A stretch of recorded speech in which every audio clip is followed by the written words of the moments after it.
இந்த 200 ரூபாயை வச்சு நீ எத்தனை நாள் வாழ்ந்துருவ சொல்லு. 200 ரூபாய் வச்சு நீ பிரிச்சு பாரு. ஒரு 200 ரூபாயை வச்சு நீ கடைகள்ல போய் நீ என்ன ஜாமான் வாங்கிடு, ஒரு 4 நாளைக்கு ஜாமான் வாங்கிடுவோம்னா 200 ரூபாய் வச்சு இந்த 200 ரூபாய்க்கு நம்ம வாக்குகளை விற்பதன் விளைவுதான் இன்றைக்கு நாம் பிள்ளைகள் நடுத்தில் நின்று போராடுகிறார்கள். தோடு சென்று போராடுறோம், பள்ளிக்கூடங்களில் நின்று போராடுறோம், தண்ணியில் நின்று போராடுறோம், பஸ் விற்குது, எல்லாம் கவர்மெண்ட் இலவசமா போறோம்.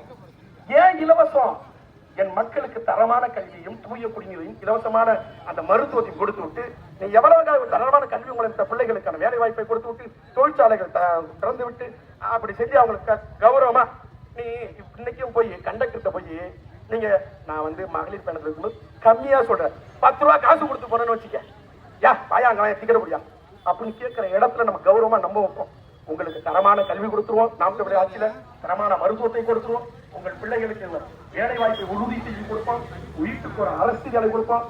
கிராமப்புறத்துல இருக்கிற பெண்கள் முன்னேறுவதற்கு குழு கடன் இல்லாம இருக்கணும்னா உங்க எல்லாருக்கும் ஒரு நாட்டு மாடு கொடுத்து அந்த நாட்டு மாட்டின் மூலமாக பால் ஆதாரத்தை உருவாக்கி அந்த பாலும் விலையை நாங்களே நாம் தமிழ் ஆட்சியை கொள்முதல் செய்து மீண்டும் அவர்களுக்கு உங்களுக்கு பணத்தை கொடுத்து உங்களுக்கு தகுதியான ஒரு வாழ்க்கையை, கௌரவமிக்க வாழ்க்கையை, குழு கடனே இல்லாம கௌரவமான ஒரு வாழ்க்கையை உங்களுக்கு உருவாக்கி தர நாம் தமிழ் கட்சியால் மட்டும்தான் முடியும். ஆகவே நாம் தமிழ் கட்சியுடைய வாக்கு பெட்டியிலே முதலிடத்தில் உள்ள அண்ணன் காசிராமன். ஏன் காசிராமன் சொன்னா நாங்க ஆட்சிக்கு வராமலே என்ன செஞ்சிருக்கோம் சொல்லணும். இன்னைக்கு இவங்க எல்லாம் எடுத்துட்டு போயிட்டாங்க.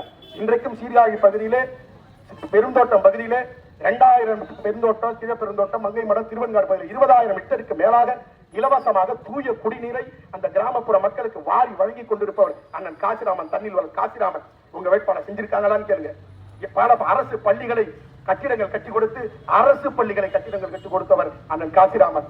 ஏழை எளிய மக்களுக்கு தூய்மை பணியாளர்களுக்கு தினமும் அவருக்கு காலையில எழுந்திருச்சா கஞ்சி கொடுக்கிறார் அண்ணன் காசிராமன். அதே போல கொரோனா நேரத்திலே யாரெல்லாம் கஷ்டப்பட்டார்களோ அத்தனை வீடுகளுக்கும் காய்கறி மிளகாத்துக்கு அத்தியாவசிய தேவை செய்து கொடுத்தவர் தன் சொந்த தலைவர் காசிராமன். தூய்மை பணியாளர்கள் குடும்பங்களுக்கு பிள்ளைகளுக்கு வரவழைத்து பணம் இல்லைன்னா அவங்களை வரவழைத்து அவர்கள் பிள்ளைகளுக்கு இலவசமாக சீர் செலுத்தி எடுத்து கொடுத்து திருமணம் செய்து இலவசமாக என்னுடைய குடும்பம் சொல்லி திருமணம் செய்து 20க்கும் மேற்பட்ட குடும்பங்களுக்கு திருமணம் செய்து கொடுத்தவர் அண்ணன் செந்தமிழன் சீமானின் தம்பி காசிராமன். ஆகவே நாங்கள் ஆட்சிக்கு வராமலே எங்கள் அண்ணன் காசிராமன் எவ்வளவு செய்திருக்கிறார். ஆட்சிக்கு வந்தால் உங்கள் காசிராமன் என்பவர் உங்கள் வீட்டு பிள்ளை உங்களோடு நிற்பார். வென்றால் உங்களுக்கு நீங்கள் வாக்களித்து வென்றால் உங்களுக்கு எல்லாம் தேடி வரும். இல்லை என்றால் நாங்கள் போராடி உங்களுக்கு பெற்றுக் கொடுப்போம். நீங்கள் வாக்கு பெட்டியில் இருக்கின்ற முதலிடத்தில் உள்ள சுமக்கும் உழவர் விவசாய சின்னத்திற்கு உங்கள் வாக்குகளை தாருங்கள் என்று விடைபெறுகிறோம். நன்றி, வணக்கம்.